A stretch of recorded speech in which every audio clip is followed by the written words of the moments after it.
Welcome to the Grand Hill Chronicles podcast. I am Don Bishop, and I write as T.S. Pedramon. And here I am today with author C.R. Rowenson. Hi. And what do I call you? Do I call you C.R.? Clark. Just Clark. Clark. I'm Okay. actually working on shifting from C.R. Rowenson to Clark Rowenson because the whole C.R. thing was apparently has been very confusing in a lot of situations. So I'm like, Yeah. maybe that's too much. Yeah, I have some insecurities about my pen name, but I wanted some amount of separation, and I don't keep my first name secret. Like if you go to whatever you find about me, you'll be able to find this podcast, and I introduce myself with my real name. But Yeah. And I originally went with a pen name because at the time I was doing, when I started getting serious about my writing, I was doing a job that involved research in some sensitive areas, and I didn't want people to end up associating like my professional papers with my fiction stuff. I didn't want people to do a search for one name and find both things. That's not really an issue anymore because that's not what I do anymore, but that was part of the original idea behind it anyway. well, let's let our listeners get to know you. So, do you mind telling us a bit about yourself, like your education or your pre-writing career? Sure. Yeah. So I have 2 bachelor's degrees, one in chemistry and one in chemical engineering. And while I was getting my degrees, that's actually when I started writing, which is a longer story, but I came up with a very complicated magic system. I was telling my friends about it. They got tired of me talking about it. So I thought I would trick them into wanting to hear about it by writing it into stories. And, 11 years later, here we are. But yeah, chemical engineering and chemistry, which has been very formative in like how I think and how I approach things. Spent several years doing research. I used to do research into 3D printing and like energetic materials. Don't do that anymore. Now I do project management, and I'm working on trying to shift to full-time writing. Right now, everything I do is nonfiction about magic systems.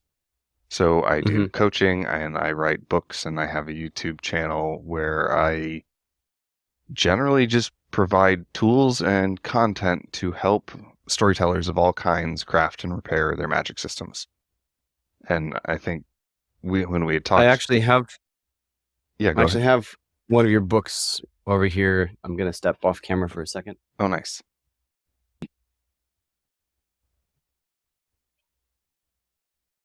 So we grabbed this at the Rave event at the end of 20 Books in 2022.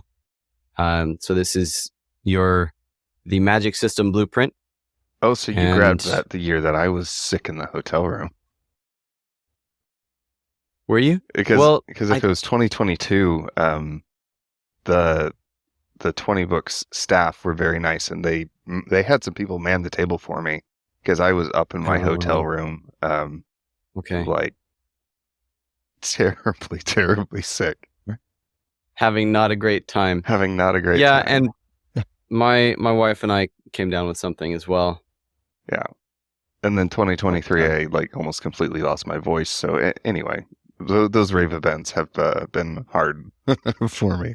Yeah. But yeah, that's one of my books. And as we had talked about in some of our emails, because for me, magic system is a much broader net than a lot of people initially think.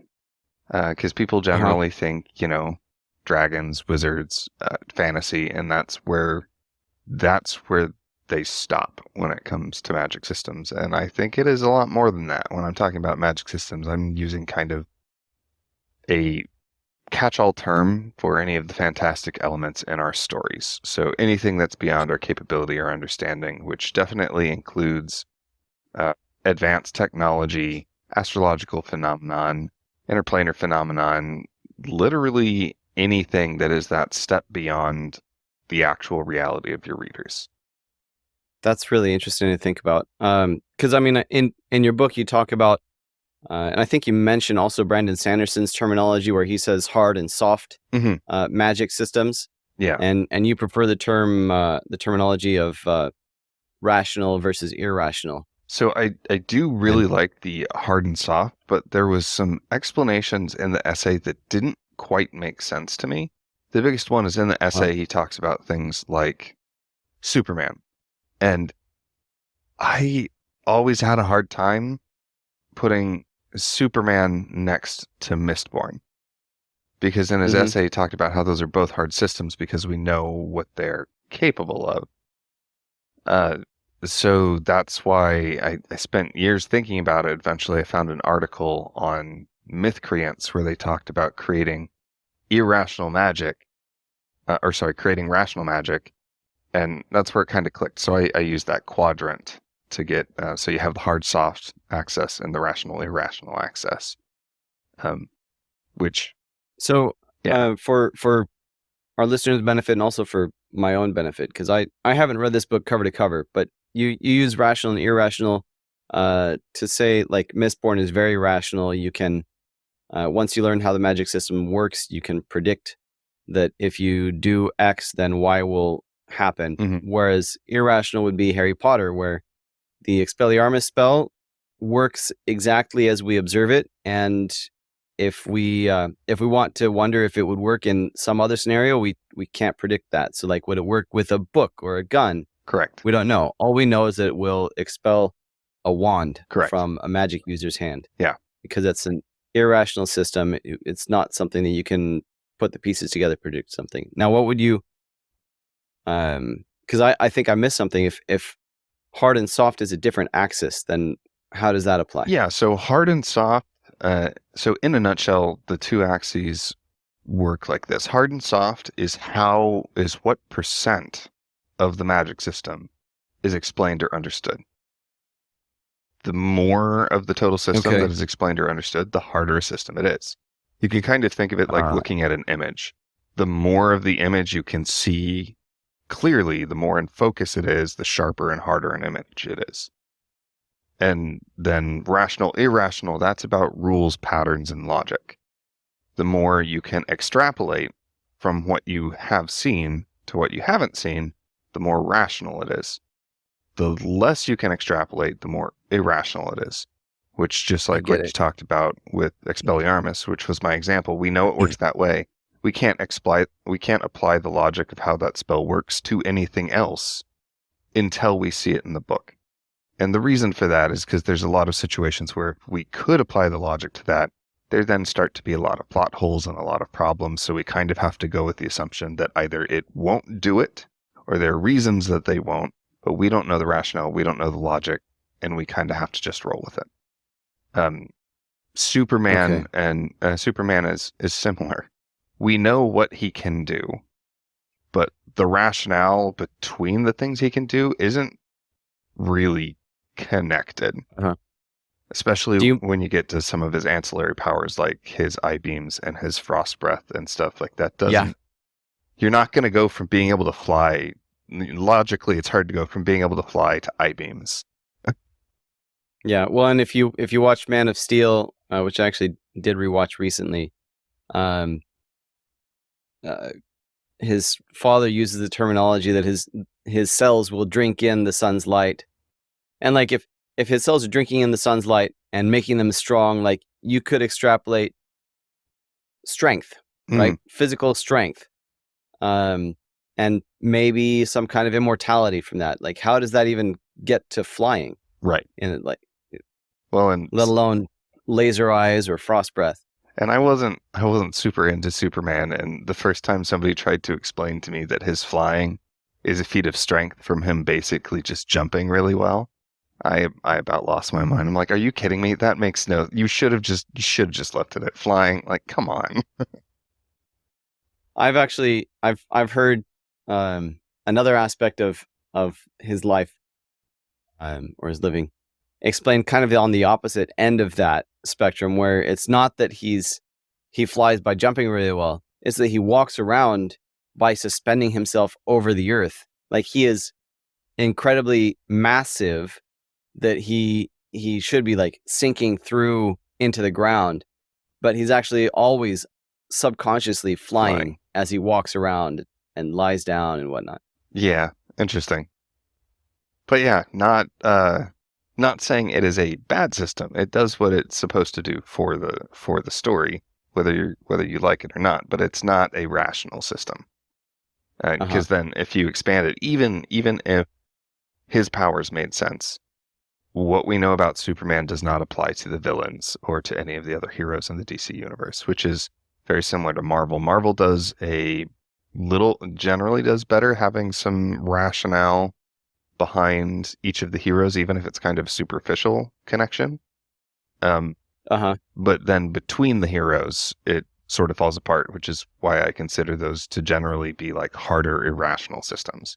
Is we generally know what each individual hero and villain can do very well, but what you know about one does not teach you anything about any of the others. Mm-hmm. Do you mind if I show a page in your book? No, go for it.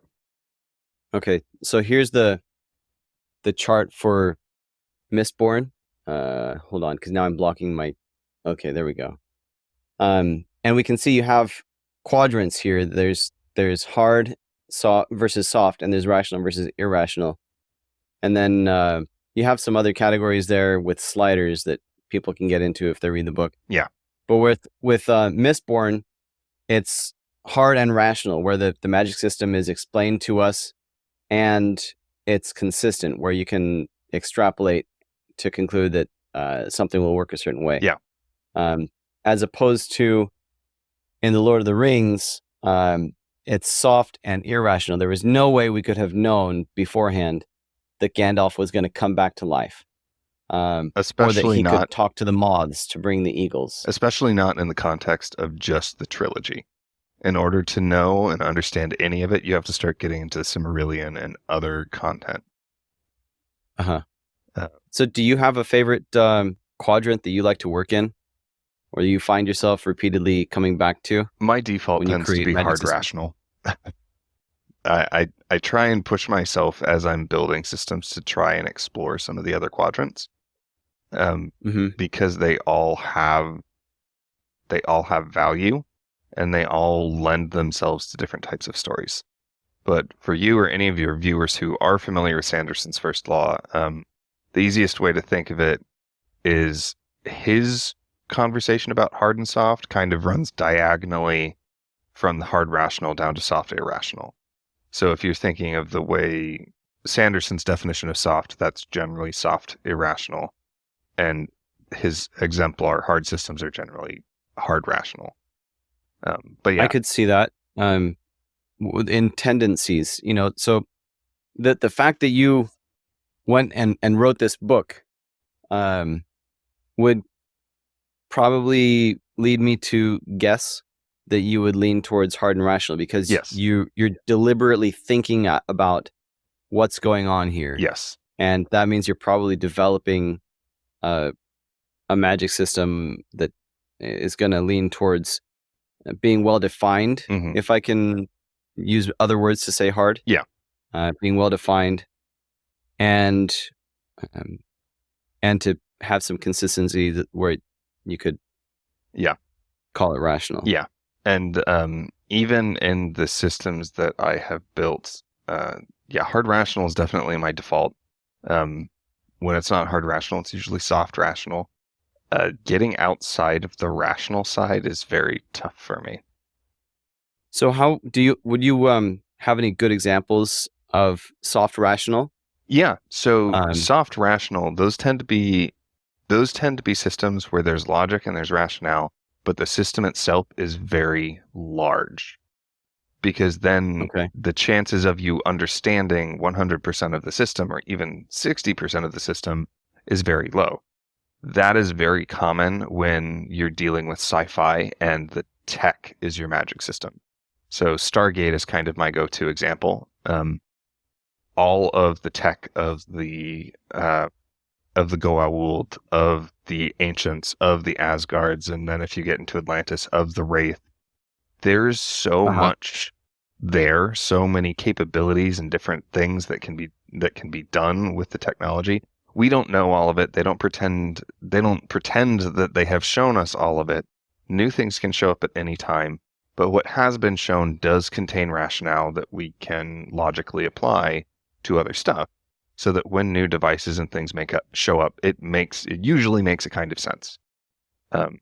Would it could a could it and I don't have any examples of this, but could a soft rational system be something that is very well defined to the author, but not fully exposed to the reader? Yes. So especially when we're dealing with the blueprint, perspective is a huge, huge part of it.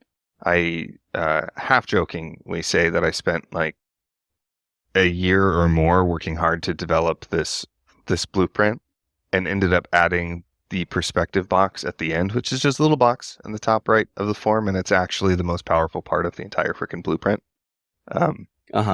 But absolutely, in fact, whenever I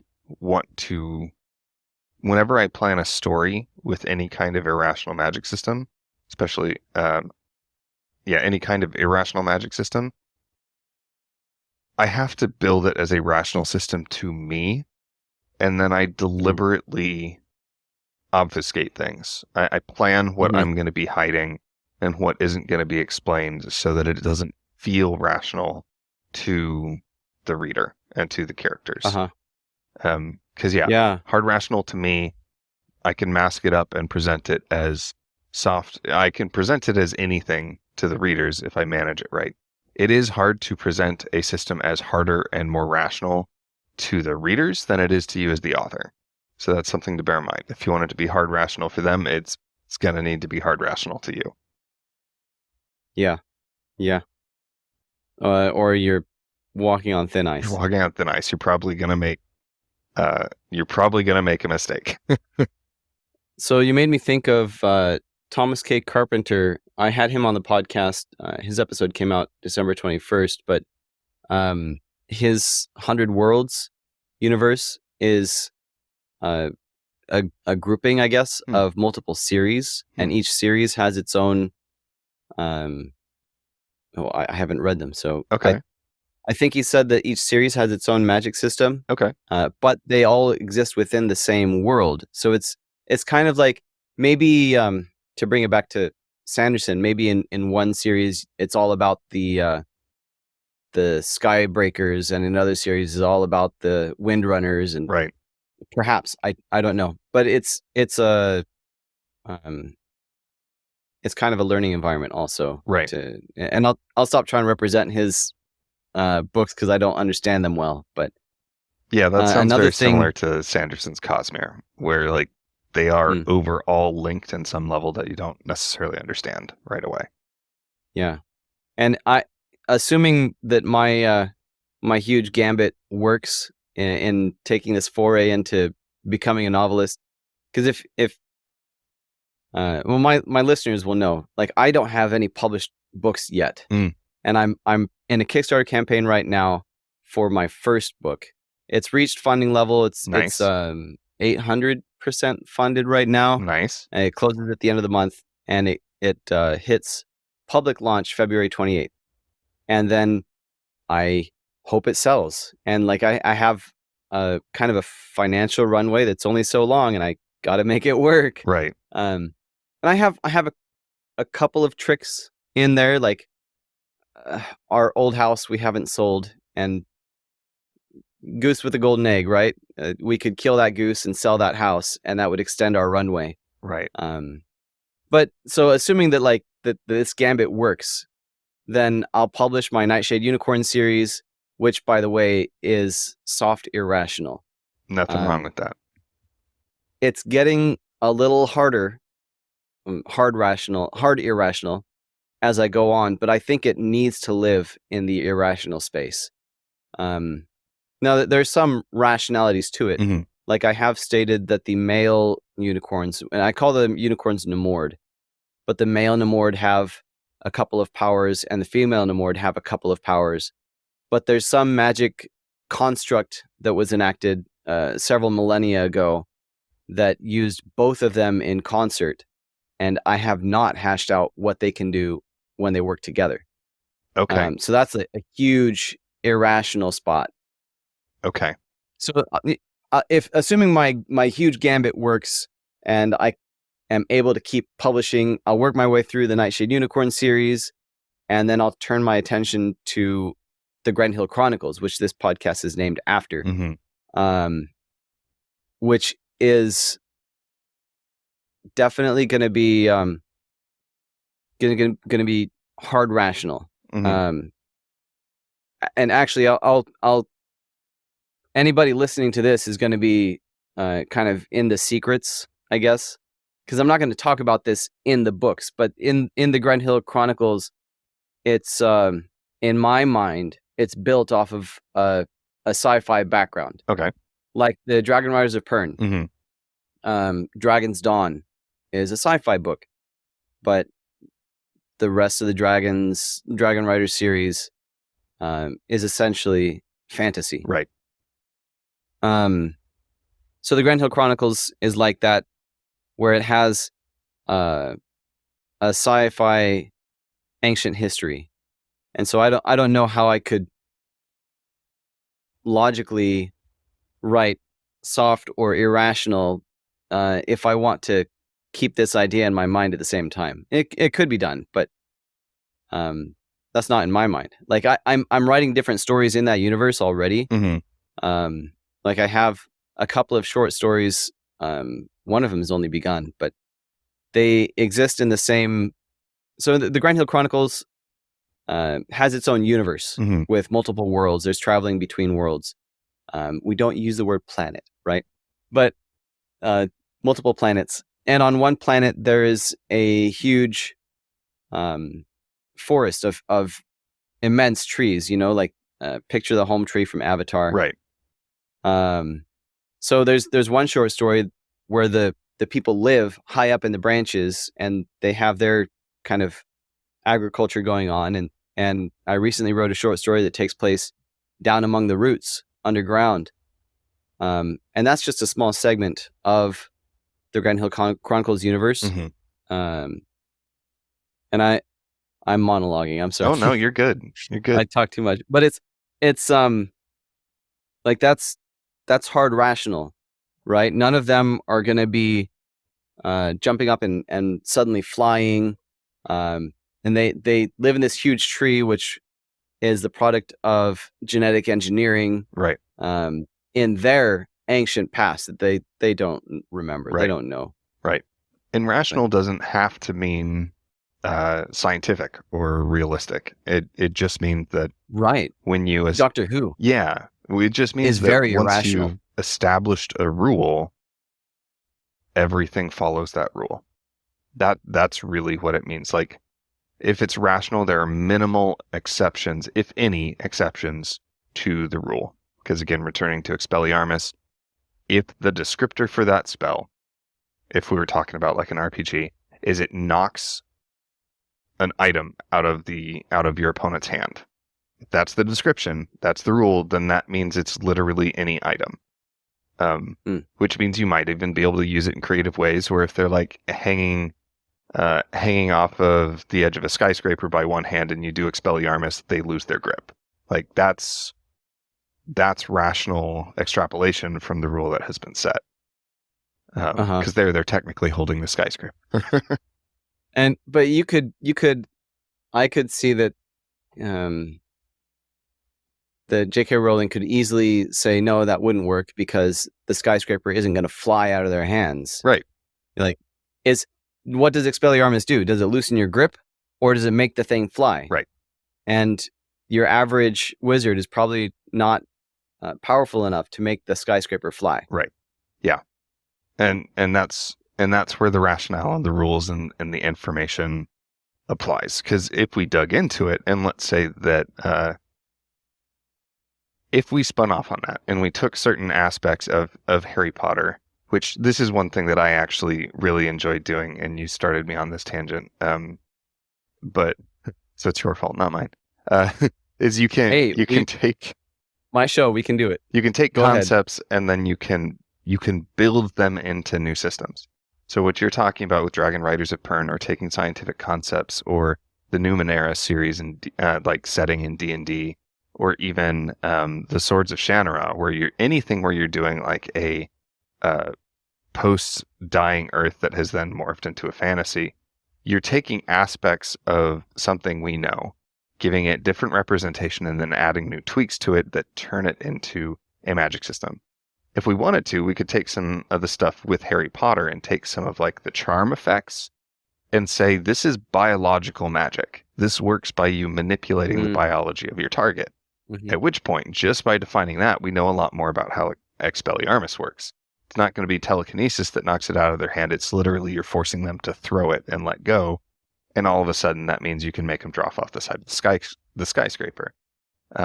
And that's taking that concept and extrapolating out, if this is true, what does that mean in all of these situations? And it doesn't have to be scientific. It just needs to follow its rules. Yeah. Yeah, and I guess my Nightshade Unicorn series is I guess moderately soft, because I have declared a few things, and so like the male Namord, the male unicorns have the ability to influence minds, and oh goodness, I don't want to give away any spoilers for my first book, but there's if you were to like steal their power, would it work the same way for you? Maybe not. Right. But it would be along those lines, like grafting a branch from a tree onto another tree. Right. You're going to change the way that fruit grows on that branch. Right. But it will retain some aspects of the original tree. Right. Yeah, most definitely. And since you're talking about how the series is built on sci-fi, when we had been chatting, we had talked about maybe getting a bit more into how magic applies to sci-fi. Is that something you want to talk through a little more? Yeah. I guess, do you have any questions, or do you just want me to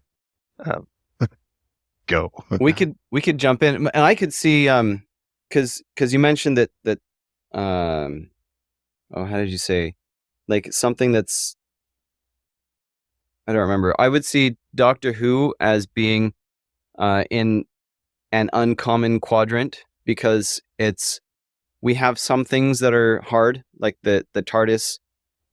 Its basic powers, what it can do in the story, are pretty well set.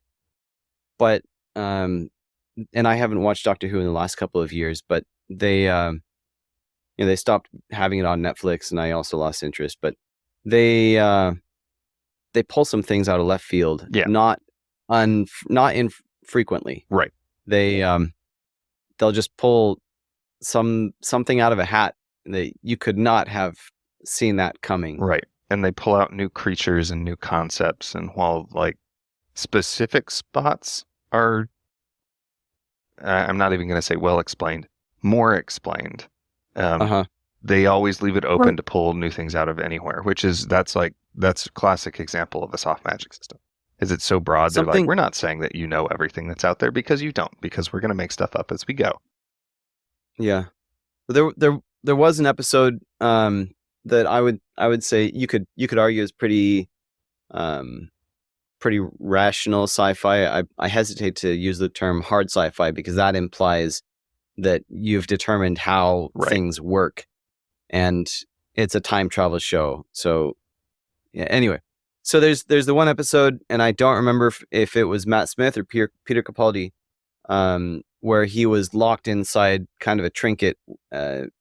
He couldn't see it, he couldn't find his way out, but he was locked inside this mini universe indeterminately, and the kind of the rules of the universe were set out pretty early on, and yet when you get to the end, there's a twist that you don't expect.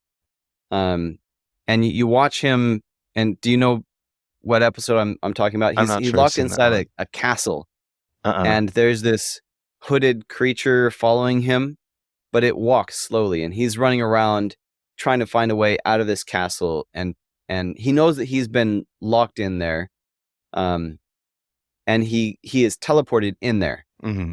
And when he arrives, he kind of looks at the apparatus that brought him there, makes some analysis of it really quick, and then goes about trying to find a way out. And he winds up, he's in this thing for 4 billion years or 2 billion years, Huh.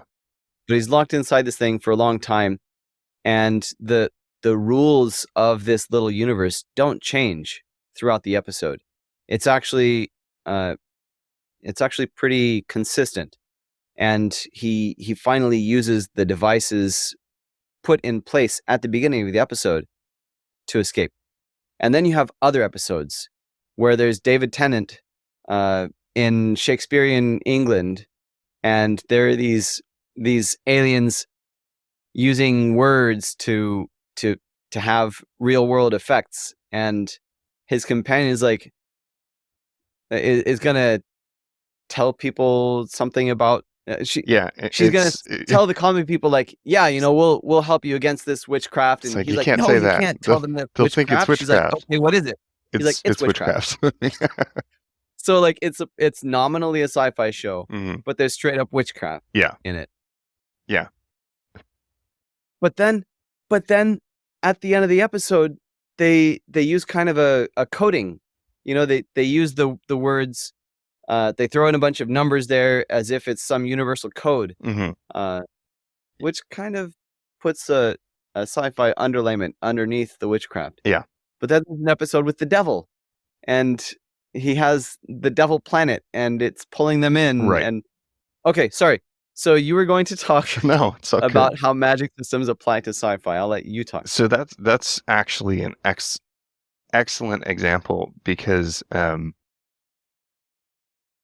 there are some actual technical mechanical differences between like fantasy magic and technology, but for the most part it's flavor and presentation, which is kind of what you're talking about here. Is those things just as easily could have worked in just a fantasy story where they're hopping around between worlds, and they just wouldn't bother to try and add that little bit of like, here's how it connects to the world, and it just connects in a way that we don't understand, and you don't need to, because it's Doctor Who. The Doctor understands. Moving on. Yeah. But a lot of times it's a lot of flavor, which is part of why I catch everything in a broad net. And we've talked about fantasy and sci-fi. This also includes any like horror stuff, especially like Lovecraftian horror, creature features, all of that kind of thing. Presentation is a huge part of it. So when you're looking at your genre, it's going to change the final coat of paint and how you present things. But at the core, they're still all magic systems, and we can approach building them the same. Now, if you want, we can talk about the actual technical difference in my mind between magic and technology. Or we can dig more into like instances of magic and sci-fi. This is the problem of having me talk about magic. I can talk about anything for a long time. So well, let's get into magic versus technology, and I'll insert the quote. I don't remember who it was. They say that sufficiently advanced technology is indistinguishable from magic. Yes. And there's a webcomic called Girl Genius, where in one of their little short adventures, somebody says, sufficiently explained magic is indistinguishable from technology. So that's kind of the foundation of how I look at a lot of this stuff. Midi-chlorians much? Yeah. They tried. And I have a video on this on my YouTube channel where I talk about the difference between magic and tech more in depth. Because when we're talking about building it as a storyteller, they're the same. They're magic systems, and then it's flavor and it's presentation. Really, where it becomes important to me as magic versus technology is how it impacts the world and how people can interact with it in the world. And there, the main difference has to do with it's the transference of the means of production. Because the magic effects can come from innate abilities, special rituals, or magic items. And transference is one of the sliders in the blueprint. Technology technology in sci-fi stuff tends to have high transference because that's the point. Yeah. I want this device to do magical effects, and the point of having a device do it is so that I can hand it off to other people. That's one of the points of it. Because mass producing laser pistols wouldn't do much good if I was the only one who could use the laser pistols that I produced. I mean, unless you just wanted to have a weapon ready anywhere you go. Right. And unless you're a gadgeteer type character where you're only building your stuff for yourself, and that's where it bleeds into, like, is this technology or is it just kind of magic, which is like what you see in D&D and Pathfinder with like the alchemists and the gadgeteers, where like they can do all of this stuff, but it's not always something they can just hand to somebody else. So at that point, it's just a more technical form of magic. Like Fabrials. Yes. In Way of Kings, what's the series called? Stormlight Archives. Fabrials. Yeah. So high transference is usually an important part of technology, but that itself doesn't guarantee it. Because the Fabrials are a great example. Sanderson has a lot of things that serve as great examples for this. But if you have something where people can temporarily gift powers, that's getting ahead of myself. So that's transference, right? Is the ability to hand off the capability of producing the effect. How easily can it be transferred from one person to another? And if it's a device, it's usually pretty easy. Like cell phones, doesn't matter who picks it up. You can hand it off to other people and the device works the same. Laser pistols, flamethrowers, cloaking devices, all of that kind of stuff. Now, where it really gets interesting is how the items are produced. Because you can have stories where understanding of magic has developed to the point that people have figured out how to mass produce things with high transference. So you might have, Tad Williams has a book, War of the Flowers, where in the Fae, the fairies have a whole industrial society built up, and they have trains and they have devices and all kinds of stuff that they use. But the way that they do it is by draining the innate magic out of fairy folk. So the source of the magic is still the fairies. But they have taken the magic and they have mass produced it and they've applied it in a variety of ways, creating a technological aspect to the society. So because all of them have magic, the means to produce it is available to anybody as long as they're a fairy. Main character is a human. He shows up. He doesn't have the same innate magic. He can't be used as a capacitor the same way like fairy folk can. So the means of production can be transferred to anybody. You just need to know the process and have the magic. And if you're a fairy, you have the magic, period. Now, Fabrials are a little different because all you need is the knowledge and the spren, which are these little magical essences that float around in their world for anybody who hasn't read the series. You don't and the Stormlight. Yes, and the Stormlight.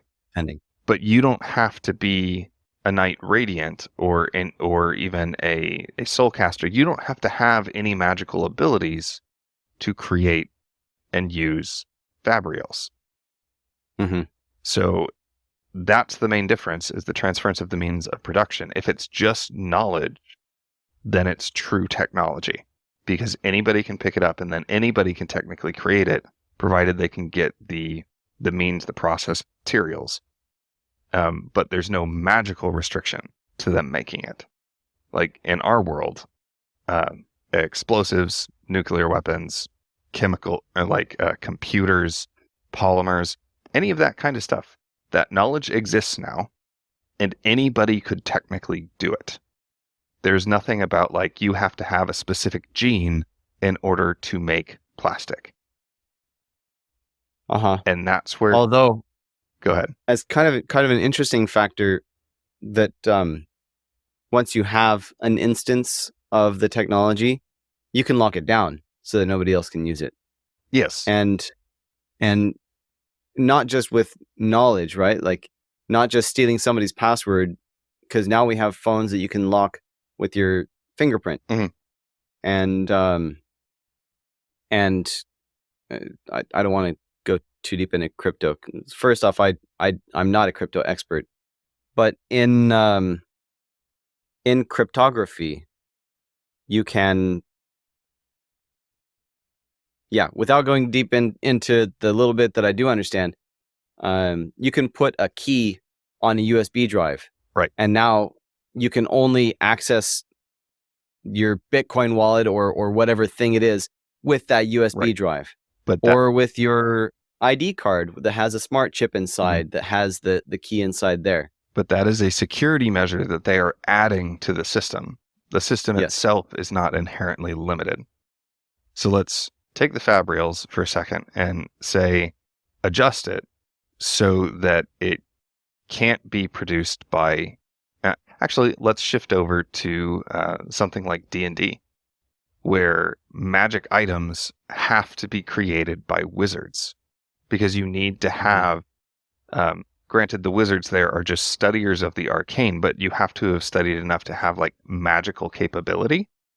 And so only people with magical capability can produce enchanted items.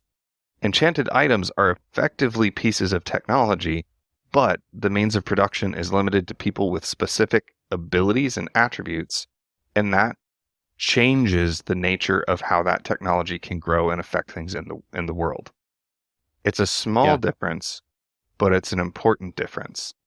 So there, if a wizard just handed their manual of how to create an enchanted sword to somebody, it wouldn't work because they need to be able to manipulate the forces of magic in order to do it. Yeah, and we can go back to Harry Potter with this. Like, a muggle can't brew a potion. Correct. Once the potion is brewed, maybe a muggle could take the potion and Correct. utilize those magical effects. But it takes magic. Maybe I'm wrong. Maybe there's some potions that a muggle could brew, but we don't know. They never really talk about it. I think there was some waving of the wand over the cauldron for some potions, in which case it would have to be a wizard who could do it. And that's some of the stuff where, like, the Harry, going back to what we were talking about before, it gets into some of the irrational side, is there's just information we don't know, so we can't assume it's true. Because by that, I don't know. Brooms might just be technology that a muggle, if they got their hands on them, could use. Or maybe it's magical technology that requires that hint of magic in you to actually activate. We don't know. That never really gets explored. How do you... I'm going to go out on a limb here. I'm going to tell a joke that I just thought of. So how do you get a broom out of Hogwarts or whatever and into the arms of your non-magical friend? How do you get it through so that they can use it? I don't know. You smuggle it. Okay, that was bad. I like it. That's a good dad joke. But yeah, my understanding is that flying on a broom, even though the broom has its own magic in it, my understanding is in Harry Potter, non-magical folk can't fly on a broom. Right. You need magic in your being to be able to say up and have the broom jump up to your hand. Right. And yeah. So, and that's a piece of like the technology versus magic and the transference and stuff. And it's something I really like to nerd out about. And in my definition, it's really, really getting into that fine detail, because at that level of determining who it is that can produce the items that are functioning as technology has implications on how things can grow and how things can be controlled. So like, yeah. Sorry, go on. I mean, my brain was kind of trailing off on me, so that was. Do you have any hot takes or unique view at magic that is not replicable or transferable, where it's kind of a singular thing. Where, excuse me, the Ender's Game series, and I've got to say, we got some nice snow last night, and they're my kids playing out in the snow. You can see out the window. Nice. I think this is the first time I've that my kids have been visible in the backyard during an interview. But so like take the Ender's Game series. Later in the series, the inherent in-universe magic of the Ansible is revealed to kind of cross outside of the universe, Mm-hmm. and the Formicans have kind of a closer access to this outside than humans do. And then there's the AI. I don't remember her name. I don't either. It's been a long time since, and I only made it through Speaker for the Dead. It's been a long time. But she's Ender's friend, and she lives in the computers between the Ansibles. Mm-hmm. Yeah, she was basically born of the space between the Ansibles. Yeah, and she is unique. So how would you chart her anywhere on your 4 quadrants? So you could, and this is where all of this, the blueprints and the way I talk about stuff is I'm always trying to provide a frame of understanding so that people can do their own analysis and their own application and their own development. None of what I'm saying is gospel, and I never try and pretend that it is. So with Ender's Game, you could take each of those fantastical elements and look at them in isolation and consider them as separate systems. Or you could try and consider all of them at once and map out the totality of the magic in the series. And how you want to do that depends on what makes sense to you. Because we talked about Marvel before. If you wanted, you could look at each hero and each villain as a individual magic system and map it out there. And if you did that, then it's just dozens and dozens of hard, more rational than irrational magic systems. But to me, at that point with Marvel, you sort of hit a tipping point where there's so many of these tiny systems, it's easier to just consider them all as one big one, which is what definitively drives it over to the irrational side for me. Because there's Spider-Man and there's Ant-Man, right? Which, despite being named after, what's the word? Arthropods. Yeah. Are based on very different principles. Yeah. Where there's no genetics involved in the creation of Ant-Man's suit. Right. Right. And then there's no like quantum anything involved in Spider-Man's web slinging. And there's Captain America, and that's also biochemical like Spider-Man. Right. But different. Very different, yeah. So it depends on how you want to look at things. So with Speaker for the Dead, the AI could be her own separate magic system. And that is the reason I'm getting through all of that, because people will often ask, like, can you have multiple magic systems in a story? Absolutely. Which, by the way, magic systems don't have to be complicated. They can be exceedingly simple. A magic system is just the patterns, rules, and information that makes the magic understandable. That's it. So with that in mind, you can have multiple complicated systems, which is what Sanderson does in Mistborn and Sanderson does in Stormlight Archives. Or actually, Stormlight Archives is a single, much, much bigger magic system. Or you can have a variety of small ones that are all kind of interacting in weird ways, which Star Wars I break down into 2 magic systems, because you have the Force and the Jedi powers, and then you have the general technology. And those are different magic systems. You can have most of the world operate with one magic system and add an anomaly as its own magic system. You can do that. There's nothing wrong with that. So the AI might truly be her own magic system where everything else follows under a singular magic system, and then she's just this tiny little isolated, fairly simple magic system of her own. You can do that. Like, it's you can break this stuff down and tease it out any way you want. I just find having that frame and thinking of it in these ways makes it easier to play with and use effectively. Okay. So I hope that answered your question. I think we have some visitors in the background.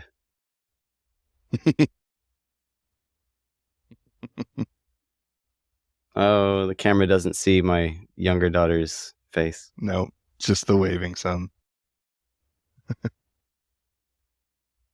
Agachate. Agachate. Agachate. There we go.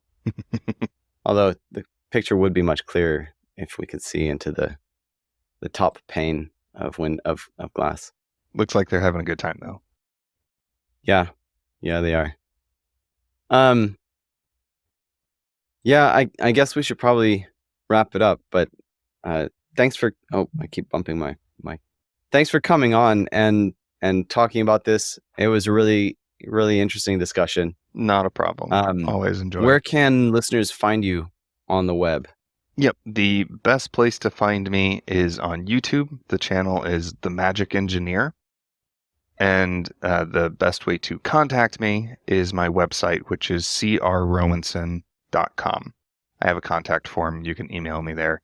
I'd love to talk to people in the comments, but if you want to have a chat just with me, you want to go to crrowenson.com, or if you want to talk with me about potentially getting coaching help. And my coaching is about more than just magic systems. So if you or anybody don't feel you need to be stuck on your magic system to talk with me. Generally, what I say is if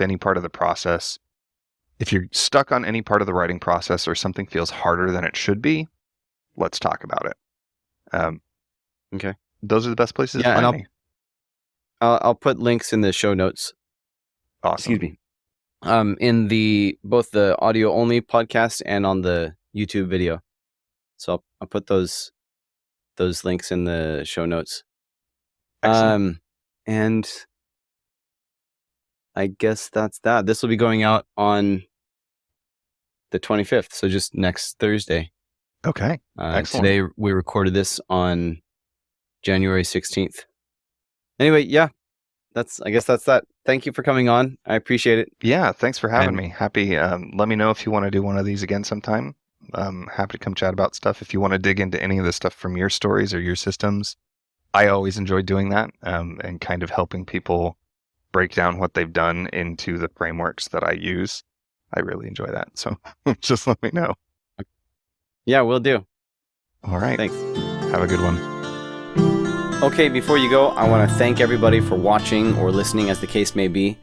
And I wanted to give you some general updates. Now, if you saw my kids in the window there, I think that was really cute. I don't think I showed enough for you to get a good look at them. And the window was kind of dirty. So anyway, but yeah, we had a lot of snow here. That's a relative term for our part of the country.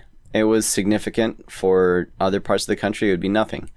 But they kind of had a snow week because the snow started coming down on Martin Luther King Jr. Day. And of course, they weren't in school that day.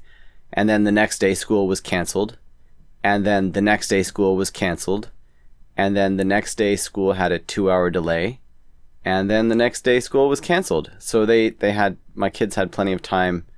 And they've really enjoyed the snow, and it's really melting today. We're supposed to have a high of 55 today. But yeah, some quick general updates, and I'm looking at my notes on screen when I glance away, or I'm just thinking to myself. But Forerunner, as you hear this, I'm recording this addendum right now on January 24th, but when you hear this or watch this, it's January 25th, and there is one more week left on the Kickstarter campaign for Forerunner. The book will release on February 28th. And I have to, again, thank all the Kickstarter backers. As of right now, the campaign is 209% funded. So that's, yes, amazing. Now, if you're not on the campaign, there are some exclusive benefits for backing the campaign. For one, the Kickstarter backers will have special thanks in the front matter of the book. Not just the version that goes out to the Kickstarters, which will possibly have some special content as well. I'm working on that. But I'm going to send out a song recording or two to them. And there are some bookmarks as well that won't be going out with the book if you go and buy the book on launch day. Now with cover art, I got an update from the cover artist the night before last, and I still need to get back to her, but she's given me a beautiful design. If I decided that I accept it, then the art could be done now. I am going to suggest one or two small changes, I think. And I've been deliberating over that, which is why it's been a day and a half and I haven't gotten back to her yet. But I'll get back to her really fast so that she can give that to me and I can share it with you guys soon. Hopefully by next week. Beta readers. I've gotten some feedback already from beta readers. I think I might have mentioned that already. I don't remember. But some are still reading, and I'm going to take the stragglers through the end of this week, and then I'll kind of look at everything and see like what did they all kind of agree on that is great or needs to be remedied, and just make the book the best it can be. And I'll be putting out an ARC reader call soon. ARC is advanced reader copy. Because you go on and look for a book on Amazon, and it's kind of a lot of people don't want to buy something that doesn't already have several reviews, and I understand because I'm like that too. So a lot of authors will give away a free copy of their book to several readers who can then read it before the official launch day, and then as soon as the book launches, then if they like, they can leave a review. It's not obligatory because Amazon actually prohibits that. You can't give anything in exchange for reviews, but you can give something away free. Anyway, yeah, so I'm going to be putting out an ARC reader call soon so that I can have those reviews up on launch day. And if you would like to be in that group, send me an email. Send it to author@thorn.link, and I'll put you in that pool. Now, if you are not sure, but you don't want that, but you do want to keep up to date, you can always join the newsletter, and that's this is a little bit long, thorn.link/grendhill/newsletter, and or just send an email to newsletter@thorn.link. Well, I don't know, because you have to like officially accept, yes, I want emails. So if you send me an email to newsletter@thorn.link, I'll reply back with the link so that you can sign up for the newsletter. Or you can just go straight there. Whatever. But yeah, you'll be able to keep up to date. You'll always know what's coming out from me, or from Grendhill Media if we ever one day expand. But also, my newsletter subscribers receive exclusive short stories, and I'm sending out a short story with each newsletter. Now, the last one it's publicly available. I just don't really talk about it. That short story. But yeah, I'm writing another one this week, and that's going to go out to my short story, my newsletter subscribers. Pardon me. So there's that too. And just so you know, for upcoming podcast episodes, next week we have an episode on plotting versus pantsing. with epic fantasy author Todd Fahnestock. And he, by the way, he has a book coming out on February 7th. So it'll be nifty. You get to kind of know him through that podcast. And the following week, we have a discussion with Christine Erickson about how to launch a book. Now, Christine Erickson is married to Devin Erickson, and he recently launched his book, Theft of Fire, and it seems to be doing really well. And, part of that is her work on getting the word out there, So I'm actually going to take an idea I'm going to take a page out of their book, haha. But, they excuse me. She said that they did a video call with all of his beta readers after they had a chance to read his book. And I thought that was a fantastic idea. I had actually already received full feedback from one beta reader, and I shot him an email like, hey, can we do a call? And he was pretty busy, but he found the time to call me on the phone. And I loved that. It made sure that I knew what he was talking about in the points that he made. Because he made some pretty good points. And I want to incorporate anything that's going to make the book better. For February 15th, I'm holding that reserved. We might have a special episode that week. Not a regular interview, but that one's not recorded yet. And then on February 22nd, is that a Thursday? Whatever that Thursday is. February 22nd, tomorrow I'm having an interview with a librarian, public librarian, and getting his perspective on what he sees kids check out. And that will be very informative and very interesting, I expect. And then the following week will be the week that I launch my first book, and so we'll have a special episode centered around that. But this was supposed to be really short and quick, and I've been talking fast, but it's already been 8 minutes. So I'll cut you loose. See you next time on the Grand Hill Chronicles podcast.